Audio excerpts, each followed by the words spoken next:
किसान भाइयों, आप सभी का स्वागत है। हमारे किसान श्री नीतू राजपूत जी, जो नज़ेबाद क्षेत्र के रहने वाले हैं, इनके द्वारा अभी रिंग पिट विधि से गन्ने की बुआई की गई है।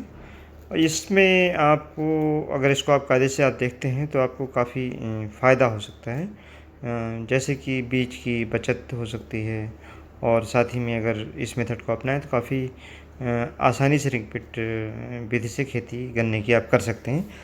इन्होंने जो पिट बनाया है, यहाँ पर ये देखने में आ रहा है कि इन्होंने पिट बनाया है पहले नाली बना करके।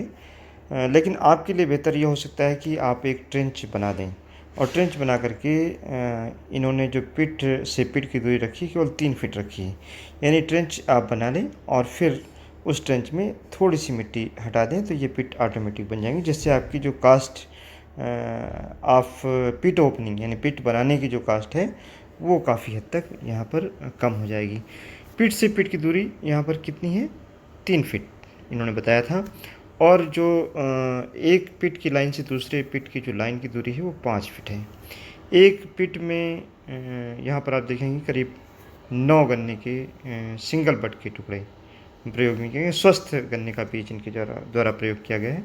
आगे आप देखें काफ़ी बेहतर गन्ने का बीज है जिसका इन्होंने प्रयोग किया है। ठोस गन्ना है, बिल्कुल एक मोटाई का है, उसका प्रयोग किया है।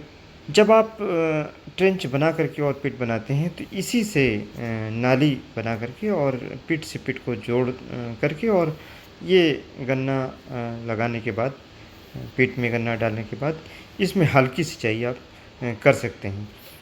लेकिन जो नाली आपने बनाई है वो नाली थोड़ी सी पिट की जो गहराई है उससे थोड़ा सा ऊपर है, ताकि नाली से पानी जाए और पिट में थोड़ा सा पानी, करीब 10 सेंटीमीटर पानी रुके और फिर अगले पिट में चला जाए। जिससे क्या होगा, जो पिट है इसमें बराबर नमी बनी रहेगी, और साथ ही में इस पिट की मिट्टी दूसरी पिट में नहीं जा पाएगी, वो सेटल हो जाएगी एटलीस्ट। यानी जब आप फर्टिलाइजेशन करेंगे तो एक पिट से दूसरे पिट में जो न्यूट्रिएंट्स का, पोषक तत्वों का ट्रांसफ़र बहुत ज़्यादा इरोज़न की तरीके से नहीं होगा।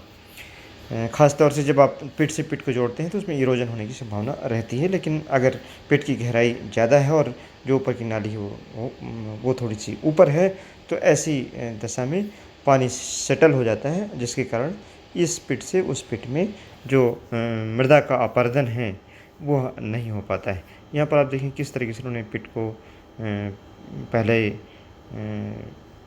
पोलराइज कर लिया है, और उसके बाद इसमें गन्ने के जो सिंगल बड के टुकड़े हैं उनको इनके द्वारा लगाया गया है। इन पर हल्की मिट्टी डाली गई है।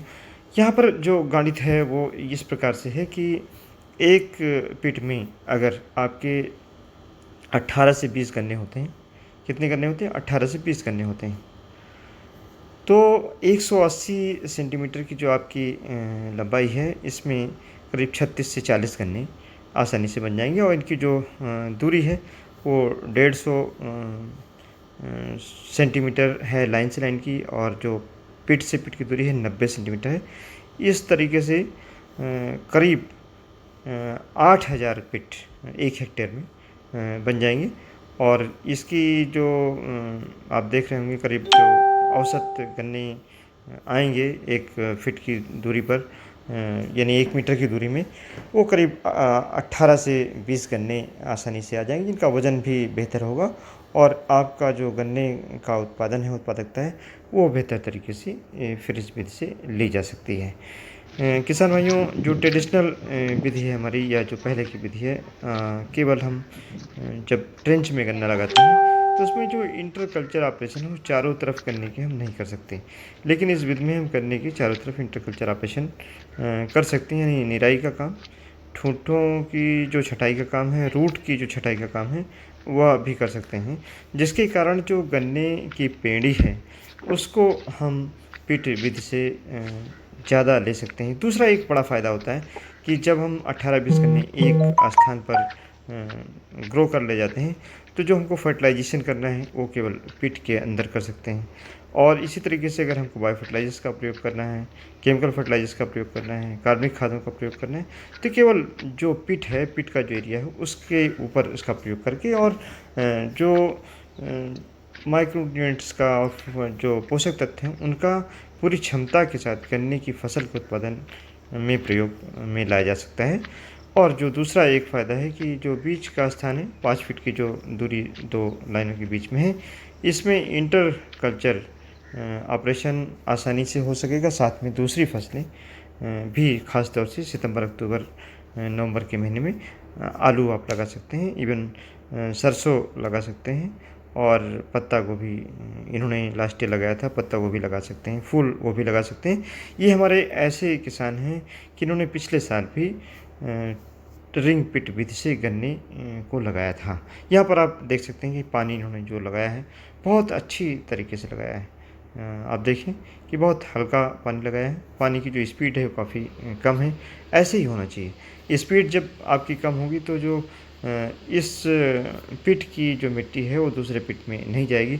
और दूसरा एक और फ़ायदा होगा कि पिट में जो हमने गड्ढे जो गन्ने के टुकड़े डाल रहे हैं वो खुलेंगे भी नहीं और उनका जो जमाव है वो लगभग एक साथ होगा।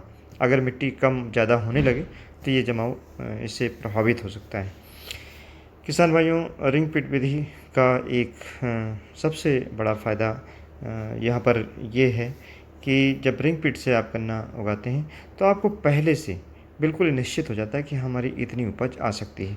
चूँकि मदर सूट की संख्या 9 गन्ने के टुकड़े आप डाले हैं, अगर आपको 25 गन्ने लेने हैं आप उसको मेंटेन कर सकते हैं। आपको 18 गन्ने लेने हैं तो उसको भी मेंटेन कर सकते हैं। और अगर मेंटेन नहीं कर पा रहे तो आप गैप फिलिंग कर सकते हैं। देखिए यहाँ पर इन्होंने जो साधारण हमारी जो ट्रेंच विधि है उससे भी गन्ना लगाया हुआ है। इस विधि में देखिए रेगुलर आपको गन्ना डालना पड़ता है और पूरी नाली में आपको खाद डालनी पड़ती है और पूरी नाली में पानी लगाना पड़ता है। लेकिन पिट जो आप यहाँ देख पा रहे हैं कि एक जगह हमने 18 गन्ने लगा दिया, इनको उसी ट्रेंच से जोड़ दिया, उसी ट्रेंच में इनकी सिंचाई कर दी। बस इसमें ये हमको एक बड़ा फ़ायदा हो गया कि हमको जो फर्टिलाइज़र डालना है उसका बड़ा जुडिशियल यूज हो गया कि जहाँ पर गन्ने हमने बो रखे वहीं पर हमको फर्टिलाइज़र का प्रयोग करना है, जिससे गन्ने के पौधे इस फर्टिलाइज़र का सीधे तौर पर उपयोग कर पाएंगे।